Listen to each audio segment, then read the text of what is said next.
thought it was important to let you know my Hashimoto journey, how it all started, and My Hashimoto journey and how I've been navigating, trying to help you and support you all the time. one of the things that is really important for us with this channel is that you see not only my point of view as the person experiencing Hashimoto's, but also the point of view of the spouse who's had to change their life as well due to the autoimmune disease. I started experiencing symptoms that I did not understand a few years after my youngest daughter was born. She's currently 21. So about probably 16, 17, 18 years ago, I started to experience a few symptoms that I didn't have an explanation for. First of all, I started to get acne. And I was in my early 30s and had never had acne in my life, not even as a teenager. And all of a sudden I was having acne issues. I went to a dermatologist. He gave me all kinds of topical medication. He said that it's normal that you start getting it. I mean, it's normal that you didn't get acne when you were an adolescent, but when you turn 30, 35, you might get acne. As a lot of us who experience Hashimoto's have heard this excuse a lot, we are told it's your age. So that's what I started to hear about the acne. Then I started to get very dark blotches on my skin, especially on my face. I had really dark blotches on my forehead, right, like it looked like I had a big mustache. I had stains on my cheeks. Again, I was told it was my age. Then I started to gain a lot of weight. I've always been very, very thin. Complete disclaimer here, I was anorexic as a teenager, which I now know is possibly part of the reason why today I experience Hashimoto's. Not the whole reason, but probably a part of the reason. And so I had always been very, very thin and quite active. I've never been an athlete, but I was quite active. And all of a sudden, I started to gain weight without any reason. I have always been a healthy eater. Once I taught myself how to eat in order to eliminate or combat the anorexia. Yeah, let's be frank. We would buy processed food, but usually at home we would eat Fairly healthy. I mean, if we compare it to how we eat vegetables today, yeah. it's different. But we were considered like, very healthy people. So and I did work out. So I wasn't eating even 1,000 calories a day, and I was still gaining a lot of weight very quickly. Again, doctor told me it was my age. I didn't see anybody else around me gaining that much weight for no reason, but apparently it was my age. Then I started to really get worried because I started to lose short-term memory. And not only short-term memory, but I was having conversations. It wasn't just, I forgot what you had said a little while ago. I was having conversations and had no clue what I was talking about within 3 minutes. I had severe brain fog where I would look at anything that was written down and I really wanted to understand what I was reading, but I had no clue what I was reading. It got really, really bad where I thought I had Alzheimer's. Yeah, that's when I started to get really worried because I remember one time that we were driving, we were going back home, and she asked me to stop at the pharmacy, and I was like, okay. And actually, she was driving. She was driving, and she's like, oh, let's stop at the pharmacy. And I said, okay, let's stop. Remember that next block, you have to make a left turn. And she's like, yeah, I know. Next block went by, and then I just kept driving. Kept driving, and that was like, didn't you wanted to stop at the pharmacy? And she's like, yeah, like you just forgot to turn right. And then she was like, did I? And that scared me. Actually, yeah. that really scared me. Yeah, for quite a while, I was starting to think I had Alzheimer's, like early onset Alzheimer's. I also started to lose my hair. I've always had a very voluminous amount of hair, and I started to lose a lot of hair. I got like whole chunks of my strands, complete strands were just coming out of my hair, out of my head. And I don't know if you've been, if you've seen some of our other videos, I have very long nails. My nails, I've had my nails this long since I was in 5th grade. They just grow. I know, I'm fully aware, I'm very fortunate, my nails just grow, and I love my nails because they're actually, I know that they're very pretty, or I think they are. And my nails started to become very brittle and break very easily. And when I would tell the doctor that that's what was happening, the doctor would dismiss it with, well, everybody else's nails break. Not mine. My nails don't break. So I knew right away they weren't growing as fast as they normally do. And my nails grow very, very fast. They weren't growing as fast as they normally do, and they were breaking constantly. Like I could not, my nails wouldn't grow.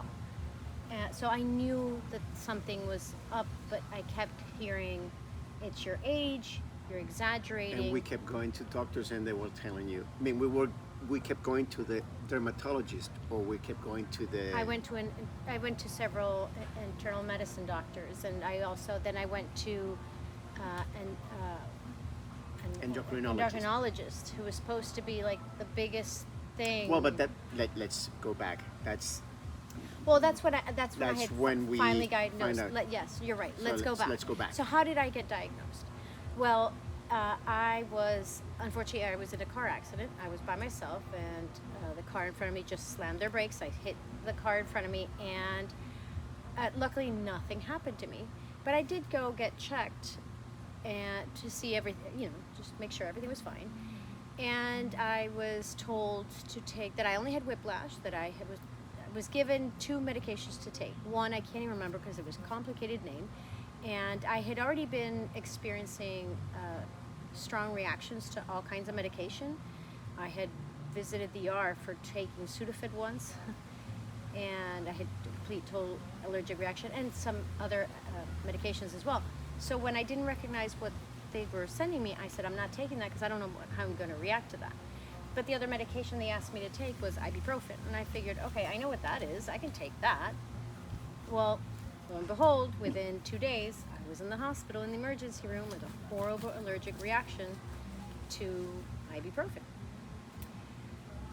Because of this, I was sent to a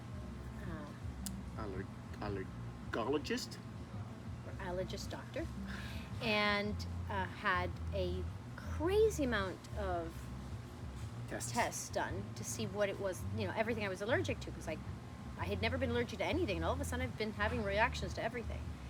And I remember the day I got the call. Doctors don't normally call you unless there's something wrong with you.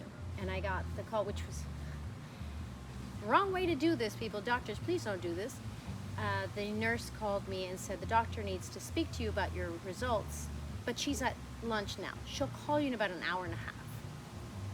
So during an hour and a half, me waiting for that call, my mother was in my house, and oh my gosh, I imagined the craziest things. I killed myself with all the worst things. Yeah, oh my gosh. I went through everything in my, like crazy.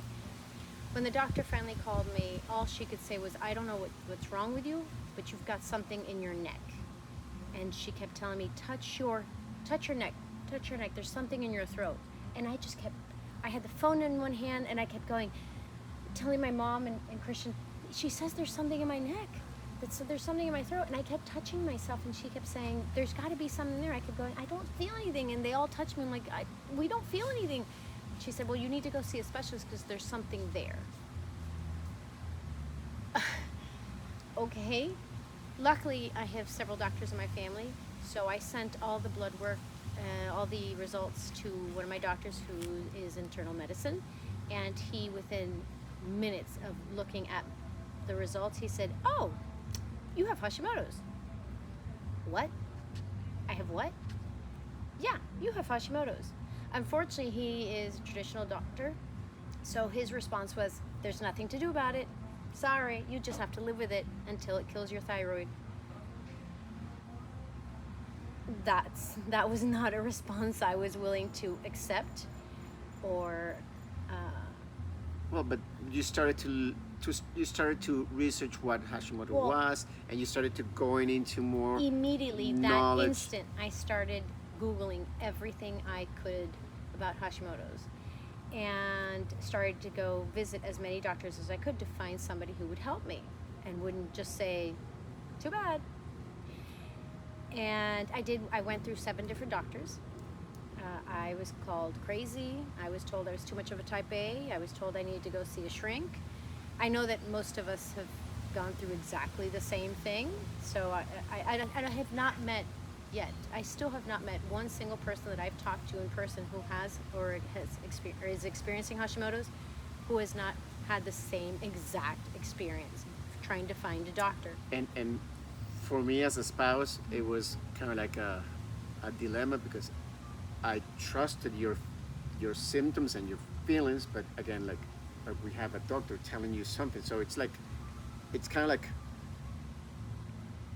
a weird, like Yeah, it's a weird position to be in. like, okay, let's find another doctor, let's find another one, let's find another one. Yeah, it took me 7 doctors, and a lot of you're crazy, you don't know what you're doing, you don't know what you're saying. I had a doctor tell me when I refused to take the medication he was giving me, which was it wasn't even. It was a painkiller. It was a painkiller. And I gave the recipe back to him and I said, I'm not taking this. He said, I'll never forget, he looked at me and he said, I hate when patients think they're doctors. And I looked at him straight in the eyes and I said, I hate when doctors think they know more about my body than I know about my body. Thank you very much, bye-bye. And I left. So thankfully, my goddaughter was studying functional nutrition, getting master's in functional nutrition, and immediately she said, you need to find a functional medical doctor. So she guided me to a website where we could find all the functional medical doctors in the city. We live in Miami. And immediately she pointed out Dr. Karen Koffler.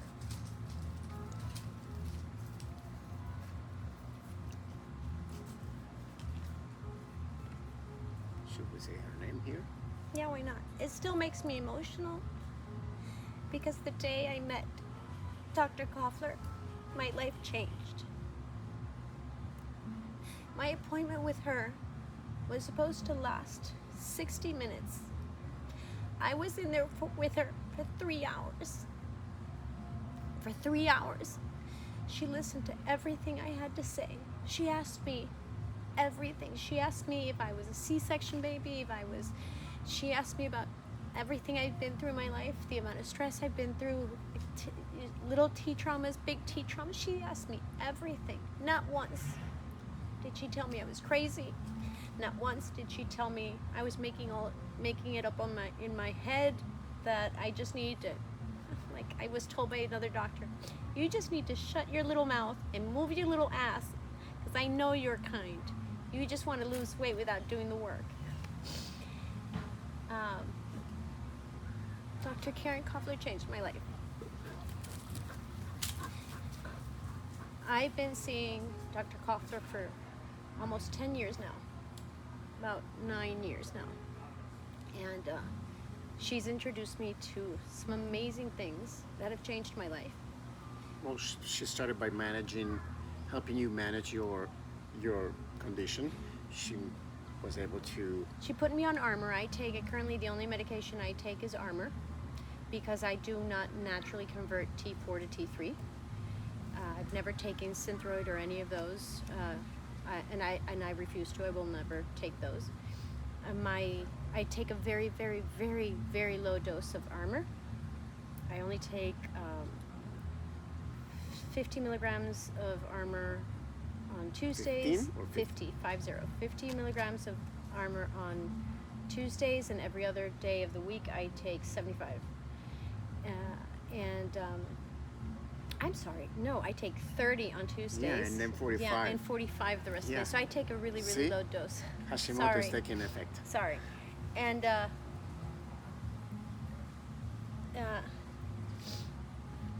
sorry, I get really emotional about all this. Well, but after your first visit with Koffler, Well, I started to see Dr. Koffler at that time. I started to see her every month, and we were working through doing blood work, getting all my she checked everything. Yeah, she checked everything. She helped you lower all the high Oh yeah, marks that you have on in every single thing. what is I've read every single book Dr. Isabella Wentz has written, and according to Dr. Isabella Wentz, I was in stage 5 when I was finally diagnosed, because I had clearly had Hashimoto's, or had been experiencing Hashimoto's for a very long time by the time I finally got diagnosed. And so I was having a lot of issues. Hashimoto's was actually affecting it wasn't just a thyroid thing, which I tend to have to explain to people. Hashimoto's is not a thyroid disease. It is an autoimmune disease where you create more antibodies than you need, usually in the thousands. And the first organ it tends to attack is your thyroid, which affects everything, but it also affects other organs. In my case, my adrenals were completely like crushed, like, and my liver was suffering greatly. I had a very, very, very big problem with my liver due to Hashimoto's. And so I started to work with Dr. Koffler, and of course, right off the bat, she eliminated gluten. I had an intolerance for eggs as well. I had rashes on my arms, and it was eggs. Immediately she said, "That's eggs. Stop eating eggs. Stop eating eggs." That was gone. And started to change my life. Dr. Koffler introduced me in her wonderful way of forcing me to do things, because she never does. She just convinces you in a wonderful way.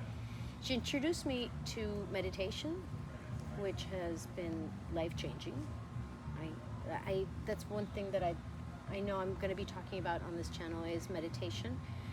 And that led to me discovering many other things that I've incorporated in my life, like breath work and yoga and many other things. Another thing that she also did was, I was at the time working out an hour in the morning with an Olympic boxer, just him and I, so it was a hardcore workout, and I was also doing an hour of boot camp in the evenings, and that was raising my cortisol levels. And she told you stop working out, and you were like, Oh, I you fought freaked her out. on. Yeah. I fought her on that one for months, and she kept telling me, "You have to stop working out." I was like, "Nope, I'm not doing." She kept telling you, "Why don't you do yoga?" I'm like, "Nope, not doing that. That's for like old people." and she. And what are you doing now? Oh, I love yoga now. She'd be proud. Yeah, I love yoga now. I do a lot of yoga now. And it's harder than it looks. I've been doing yoga now for about 4 years, and now I can do the things that I never thought I could ever do, and there's still, it's still a serious workout. But I fought her on that one a lot. And Well, but when she changed your diet, she completely removed black pepper from your diet, removed garlic, removed a bunch of regular spices, and that's when I came in and I had to learn how to start incorporating and substituting spices for those spices, so we can have actually a meal that was tasteful. that tasted like something. Yeah, and I still can't eat especially black pepper. because I'm the cook at home, and everybody, I wasn't only cooking gluten-free for her, I was cooking gluten-free for everybody at home. Yeah. So the food had to taste. The only thing that the kids were allowed to eat, or that they had access to. they in the had house. access, it was bread and the regular gluten things. Yeah, they had their bread and their pasta, and I had mine. But I had to start cooking with gluten-free, not only gluten-free in my mind, but also black pepper free, dairy free at some point, egg free Oh, I at was some egg point. free for quite a while. I was egg Yeah. free for about 2 years. Yeah. And tomato And it's free. not fun to do to bake a cornbread without eggs.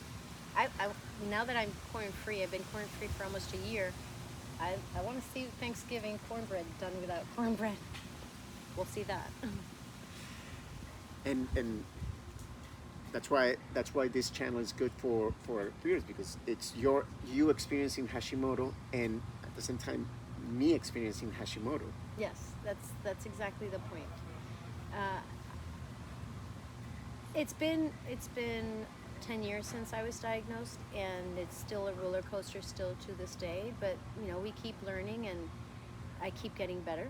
There are moments when I do have flare-ups. I have not been in remission yet, but I will get there, and at some point I will be off of Armour as well. That is the goal. And I'm happy to share all this information with all of you. And not only if you have Hashis or if you're experiencing Hashimoto's, but any autoimmune disease, or if you just want to make changes in your life to live a healthier, less toxic, And have a less toxic lifestyle. and then this I think this has been a journey of not only lifestyle change but also personal growth, Tremendous personal growth. also Tremendous personal growth. awareness of things on the environment that affect us, especially you, because you are very I'm much sensitive more to sensitive. to a lot of things that Yeah. I might not notice, and also it's make me kind of like a, a guardian or a beacon of trying to detect things on the environment or smells or other. Yeah, I can't be. I don't tolerate chemicals, smells. I can't walk down the Target aisle where all the cleaning products are because I can't. It's gotten better, but I just can't. I choose not to as well. I'd rather not be around all that toxicity. But we don't use any toxic chemicals in the house. We only use Dr. Bronner's and white vinegar to clean and for basically everything. Unfortunate that there are more products, commercial products nowadays that are toxic free, or they try to remove forever chemicals, or they're a combination of Yeah. natural ingredients. So we have shampoos, and you have conditioners, and we have cleaning supplies. Yeah, so as more products come out, we have the ability to buy a lot of them. And honestly, we've over the years also learned to make our own of Yes. a lot of things, and just make them at home, and to be able to remove a lot of these toxins from our lives, and make not only my life better, his life better, but our kids as well. And it's Hashimoto's is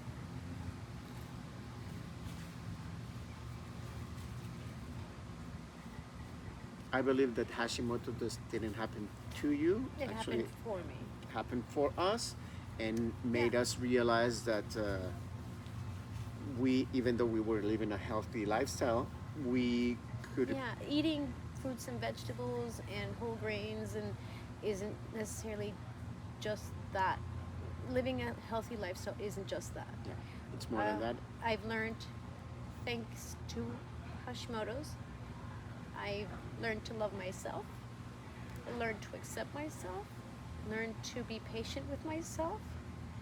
Made me learn to be patient with you when you go through the ups and downs of Hashimoto, because that's very important for the spouse to understand that they're not lazy, that they're suffering inside without telling you. Sometimes I see when you're about to have a fatigue episode because you didn't eat on time or because you didn't eat the proper meals. So I can prevent that. And I can make your life easier. And at the same time, I can make my life easier because you're not the only one experiencing. Because I feel it. Because I feel better. Yeah, I am in a very odd way. I am very thankful that I experienced Hashimoto's, because it's made our lives much cleaner, much better. Not only on the outside food and products, but also on the inside. We've really it's made us really focus on ourselves inside and really understand who we are and be kind to ourselves and love ourselves a lot more. Yes. And that's where it starts, because stress and punishing yourself and hurting yourself internally with things you say to yourself is usually the root cause of a lot of illnesses. And this has helped me not be that way anymore. I gotta go. So that's my story. That's my journey. And thank you for joining us. I really hope you stick around and watch this journey, and hopefully we can share some of our knowledge and teach you something, or you can gain some knowledge or some insight into how to live a healthier, non-toxic life on the road to remission. And if you like what we're sharing on this channel, hit the like button and subscribe to the channel, and so we can know that what we're sharing, Yeah, you is guys like it. valuable. Yeah. If you have any questions, always please feel free to leave comments or reach out. Thank you. Thank you. Thanks for watching.